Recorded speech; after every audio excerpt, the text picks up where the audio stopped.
الحمد للہ رب العالمین والعاقبۃ للمتقین والصلاة والسلام علی رسول اللہ الامین وسید الانبیاء والمرسلین وخاتم النبیین۔ انتہائی قابل احترام نمازی حضرات، آج ہم اللہ رب العالمین کے فضل و کرم سے 8ویں تراویح میں شریک ہیں، اور آج ہم سورہ الانفال مکمل اور سورہ توبہ کی 93 آیات سماعت کریں گے۔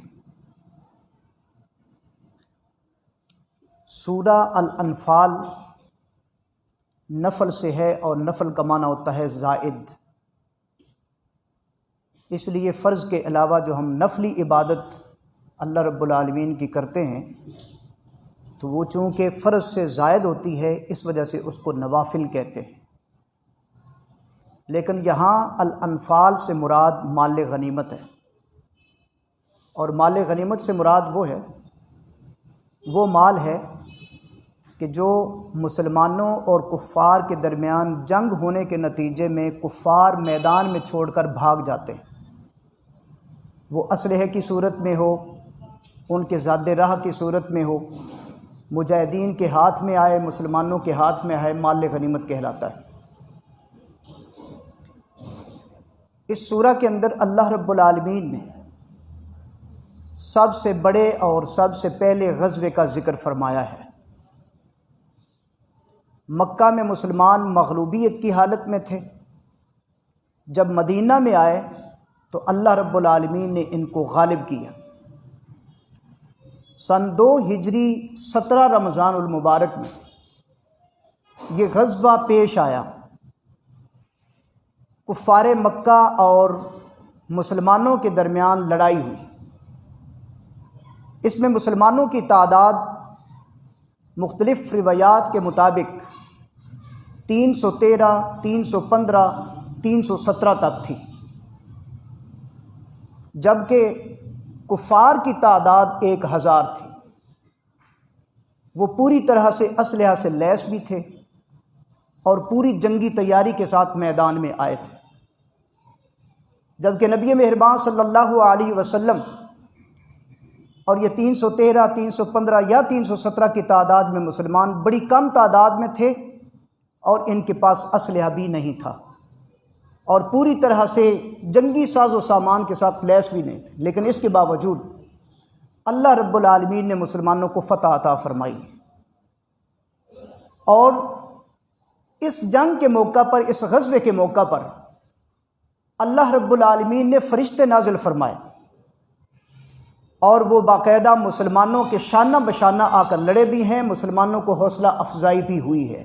یہ اللہ کی نصرت اور مدد ہے جو اللہ تعالیٰ نے اس غزوہ کے موقع پر مسلمانوں کو عطا کی۔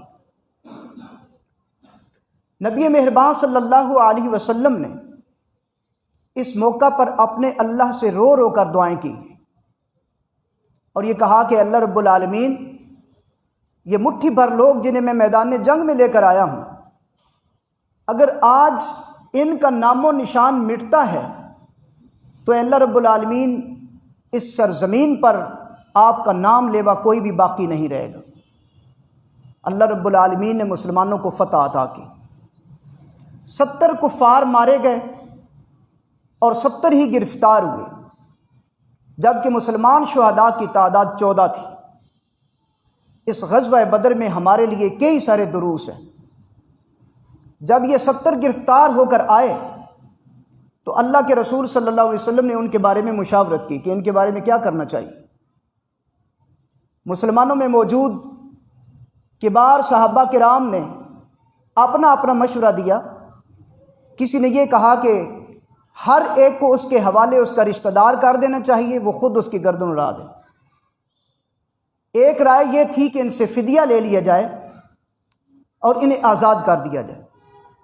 اللہ کے رسول صلی اللہ علیہ وسلم نے جو اس موقع پر فیصلہ فرمایا وہ یہ کہ جو فدیہ دے سکتا ہے، جو مالدار ہے، وہ 4000 دراہم فدیہ دے اور اپنی گردن آزاد کروا لے۔ یعنی ایک لحاظ سے قیدیوں کے لیے خلاصی کا راستہ نکالا ہے۔ اور اگر کوئی فدیہ نہیں دے سکتا لیکن وہ پڑھا لکھا ہے تو مسلمانوں کے 10 بچوں کو ایجوکیٹ کر دے، پڑھنا لکھنا سکھا دے، یہ اس کا فدیہ قرار پائے گا۔ تو لہٰذا اسی بنیاد پر ان قیدیوں کی گردنیں آزاد کی گئی۔ اب یہاں پر سوچنے کے ہمارے لیے کئی سارے باتیں ہیں۔ پہلی بات تو یہ ہے کہ رحمت دو عالم صلی اللہ علیہ وسلم نے قیدیوں کے حقوق بتائے ہیں کہ جنگ کے دوران گرفتار ہونے والے مخالف سمت کے جو لوگ ہوں گے ان کے ساتھ آپ نے کیا سلوک کرنا ہے۔ ان کے ساتھ اللہ کے رسول صلی اللہ علیہ وسلم نے بہت اچھا سلوک کیا، حسن سلوک اور اعلیٰ اخلاق کا مظاہرہ فرمایا، اور اسی طرح ان کی تواضع بھی فرمائی، کھانے پینے کے اندر کسی قسم کی کوئی کمی کسر نہ چھوڑی۔ لیکن آج کل انسانی حقوق کے چیمپئنز، NGOs اور اسی طرح وہ ممالک جو بہت زیادہ شور مچاتے ہیں کہ انسانی حقوق، rights of the human beings, ان کو دیکھیے کہ وہ قیدیوں کے ساتھ کیا سلوک کر رہے ہیں۔ کشمیر کے حالات آپ کے سامنے ہیں، برما و شیشان کے حالات آپ کے سامنے ہیں، عراق کے اندر ابو غریب جیل جس میں مسلمانوں کے ساتھ وہ کون سا سلوک جو برا سلوک ہے وہ نہ کیا گیا ہو، ننگے جسم کر کے ان پر کتے چھوڑے گئے، ان کے ہاتھوں سے ناخن جو ہیں وہ پلاسوں کے ساتھ نکال دیے گئے، ان کے جسموں کے اندر سوراخ کر کے مرچیں اور نمک ڈالا گیا۔ ایک اتنا بڑا ظلم جو آج کہتے ہیں کہ انسانی حقوق، ہمیں تو وہ نظر نہیں آتے کہ انسانی حقوق کا تحفظ یہ لوگ کیسے کر رہے ہیں۔ اس لیے اللہ کے رسول صلی اللہ علیہ وسلم کی سیرت سے یہ بات ہمیں معلوم ہوتی ہے کہ آپ صلی اللہ علیہ وسلم نے قیدیوں کے جو حقوق ہیں ان کا خیال کس طریقے سے رکھا ہے۔ پھر اس کے ساتھ ساتھ اللہ کے رسول صلی اللہ علیہ وسلم اپنے لشکر کو ہدایات فرمایا کرتے تھے کہ دیکھنا جب کسی پر آپ کہیں کسی کفار وادی پر یا کفار کے ساتھ آپ کا ٹکراؤ ہو، وہاں پر حملہ کریں تو اس دوران آپ نے کئی ساری باتوں کا خیال رکھنا ہے۔ بوڑھوں پر آپ نے تلوار نہیں اٹھانی، بچوں اور عورتوں کو کچھ نہیں کہنا، کھیتیوں اور درختوں کو آپ نے نہیں اجاڑنا، اور اسی طریقے سے جو میدان جنگ میں آپ کے بالمقابل آ جائیں آپ نے صرف ان کے ساتھ لڑنا۔ کتنے زبردست، یعنی آپ دیکھیں جنگ ہے مسلمانوں اور کفار کے درمیان جنگ، لیکن وہاں بھی اعلیٰ اخلاق کا مظاہرہ کیا جا رہا ہے۔ یہ اللہ کے رسول صلی اللہ علیہ وسلم نے نہ صرف مسلمانوں کو بلکہ پورے انسانوں کو، اس دنیا کے تمام انسانوں کو یہ سبق سکھایا ہے کہ آپ اس طریقے سے انسانوں کے ساتھ سلوک کیا کریں۔ جنگ بدر کے موقع پر ہمارے لیے ایک اور بھی بہت بڑا سبق ہے، وہ یہ ہے کہ آپ کے تمام زندگی کے معاملات چاہے امن کی صورت میں ہوں یا حربی صورت اور جنگ کی صورت میں ہوں تو وہ تمام معاملات باہمی مشاورت سے طے پانے چاہیے۔ اس موقع پر اللہ کے رسول صلی اللہ علیہ وسلم نے ایک جگہ پر خیمہ لگایا۔ ایک صحابی رسول ہیں جن کا نام ہے خباب ابن عبد المنذر، وہ اللہ کے رسول صلی اللہ علیہ وسلم کے پاس آئے۔ انہوں نے کہا کہ اللہ کے رسول صلی اللہ علیہ وسلم، کیا آپ نے یہ خیمہ اپنی مرضی سے لگایا ہے یا اللہ کا حکم ہے؟ آپ صلی اللہ علیہ وسلم نے فرمایا کہ یہ میری اپنی رائے ہے۔ تو وہ صحابی کہنے لگے اللہ کے رسول صلی اللہ علیہ وسلم، اگر یہاں کی بجائے خیمہ اس جگہ پر ہو تو یہ ہمارے لیے بہتر ہوگا۔ ایک تو یہ ہے کہ اسلامی فوج اوپر ہوگی اور کفار نیچے، ہم آسانی سے ان پر غلبہ پا لیں گے۔ دوسری بات یہ ہے کہ پانی کے چشمے جو ہیں وہ ہمارے قابو میں آ جائیں گے، اور اس طریقے سے کفار جو ہیں وہ پانی سے محروم ہو جائیں گے، آسانی سے ہم ان کو زیر کر لیں گے۔ اللہ کے رسول صلی اللہ علیہ وسلم نے نہ صرف ایک تجویز اور مشورے کو قبول کیا بلکہ بہت زیادہ خوش ہوئے، اور اس صحابی رسول اپنے صحابی کو بہت زیادہ دعائیں بھی دیں تو اس طریقے سے جنگ کے اندر کس طریقے سے اپنے ساتھیوں کو شریک رکھنا چاہیے، ان سے مشورہ کرنا چاہیے۔ اللہ کے رسول صلی اللہ علیہ وسلم کی یہ سنت ہے کہ اپنے ساتھیوں کا مشورہ اور اچھی تجویز پر عمل کرنے میں کوئی حرج نہیں ہوتی۔ گھر کے اندر بھی اسی طرح ہی ہے، جو اپنے معاملات ہیں، اگر کوئی فادر اپنے بچوں اور گھر والوں کو مشورے میں شریک کرتا ہے تو یقیناً ایسا گھرانہ بڑا مسرور ہوگا، بہت خوش ہوگا۔ اس کے بعد سورہ توبہ ہے۔ توبہ کو سورہ البراءت بھی کہتے ہیں، اس کا معنی ہے نجات، اور توبہ کا معنی ہوتا ہے توبہ قبول کرنا، چونکہ اس میں ایک واقعہ ذکر ہوا ہے جس میں غزوہ تبوک میں پیچھے رہ جانے والے مسلمانوں کی توبہ قبول ہوئی، اس مناسبت سے سورہ کا نام سورہ التوبہ رکھا گیا ہے۔ اس سورہ کا آغاز بغیر بسم اللہ کی ہوتا ہے، باقی تمام صورتیں جو ہیں 113 صورتیں، ان کے شروع میں بسم اللہ الرحمن الرحیم موجود ہے۔ قرآن کریم کی یہ واحد سورہ ہے جس میں بسم اللہ الرحمن الرحیم موجود نہیں۔ اس کی وجہ کیا ہے؟ مفسرین کرام نے بہت ساری وجوہات لکھی، لیکن سب سے ایک ویلڈ ریزن اور بہت قیمتی جو وجہ ہے اور ریزنیبل جو وجہ ہے وہ یہ ہے کہ اللہ رب العالمین نے چونکہ اس سورہ کو بغیر بسم اللہ الرحمن الرحیم کے نازل کیا ہے، اور اسی طرح اللہ کے رسول صلی اللہ علیہ وسلم نے اس کو لکھوایا ہے، اور اسی طرح یہ آگے سورہ منتقل ہوتی ہوئی ہمارے تک پہنچی، تو اس میں دلیل ہے کہ قرآن کریم جس طریقے سے نازل ہوا من و عن بغیر کسی تبدیلی کے آج ہمارے پاس موجود ہے، یہ قرآن کریم کی سچائی اور حقانیت کی بہت بڑی دلیل ہے۔ اسی طریقے سے مساجد کے حوالے سے ذکر ہے کہ یہ مساجد میں کون لوگ آتے ہیں، ان کی آبادی کا باعث بننے والے کون لوگ ہیں، یہ جو لوگ آ کے نماز پڑھتے ہیں، اللہ کے گھروں کو آباد کیے ہوئے ہیں، یہ کون لوگ ہیں؟ تو اللہ رب العالمین نے فرمایا ہے یہ وہ لوگ ہیں جو اللہ پر پختہ ایمان رکھتے ہیں اور آخرت کے دن پر پختہ ایمان رکھتے ہیں۔ یہ آج ہمارا بھی ہم بھی جائزہ لے سکتے ہیں، اور اللہ رب العالمین کی اس آیت اور فرمان کے مطابق آج ہم بھی اپنے آپ کا محاسبہ کر سکتے ہیں کہ کیا ہم ہی وہ اہل ایمان ہیں جو اللہ کے گھروں کو آباد کیے ہوئے؟ یقیناً یہ خوشخبری ہمارے لیے بھی ہے۔ اور اسی طریقے سے اس میں غزوہ حنین اور غزوہ تبوک جو ہے اس کا تذکرہ ہے۔ غزوہ تبوک سن 9 ہجری میں پیش آیا۔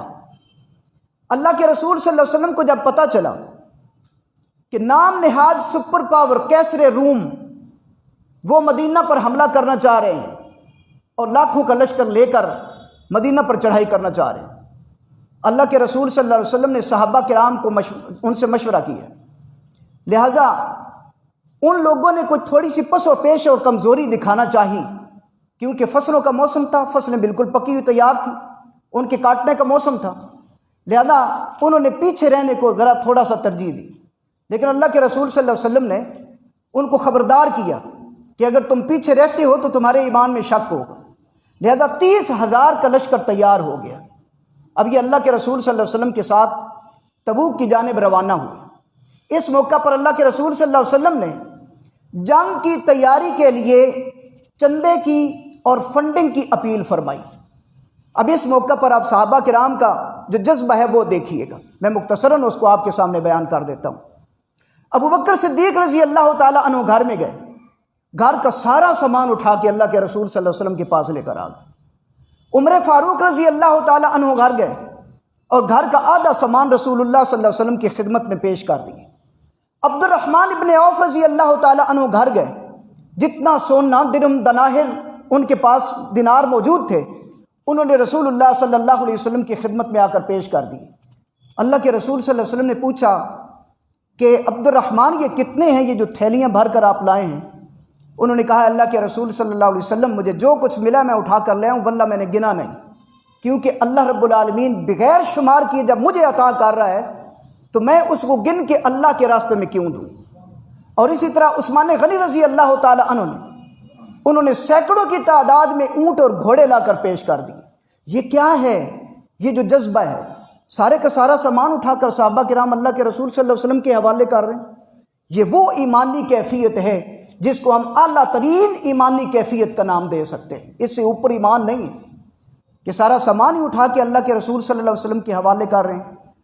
پھر اللہ کے رسول صلی اللہ علیہ وسلم تبوک کی طرف گئے اور وہاں پہ جب کیسر روم کو پتہ چلا کہ مسلمان تیار ہو کر آ گئے اور یہ تو وہ قوم ہے جو اپنی جان کی پرواہ بھی نہیں کرتے، تو اس کو اتنی جرأت نہیں ہوئی کہ مسلمانوں کے مقابلے میں آ کے لڑ سکے۔ آج جو ہم پر غلبہ ہے، ہم پر ایک رعب طاری ہے، ہم مرعوب ہو کر بیٹھے ہوئے ہیں کہ یہ سٹیپ اٹھایا تو پتہ نہیں کیا ہو جائے گا، پتہ نہیں کیا ہو جائے گا، یہ دراصل ہمارے اندر وہ وہن کی بیماری پیدا ہو چکی ہے۔ اللہ کے رسول صلی اللہ علیہ وسلم نے ارشاد فرمایا کہ یہ کفار تم پر غلبہ پا لیں گے اور تمہارے اندر وہن کی بیماری پیدا ہو جائے گی۔ جب پوچھا گیا کہ یہ وہن کیا ہے تو آپ صلی اللہ علیہ وسلم نے ارشاد فرمایا حب الدنیا و کراہیت الموت، تمہارے اندر دنیا کی محبت اور موت سے نفرت پیدا ہو جائے گی، موت سے تم ڈرنے لگو گے، اس لیے کفار تم پر غلبہ پا جائیں گے۔ تو لہذا اللہ رب العالمین سے دعا ہے کہ وہ ہمارے ایمان کو پختہ در پختہ بنائے۔ وآخر دعوانا الحمدللہ رب العالمین۔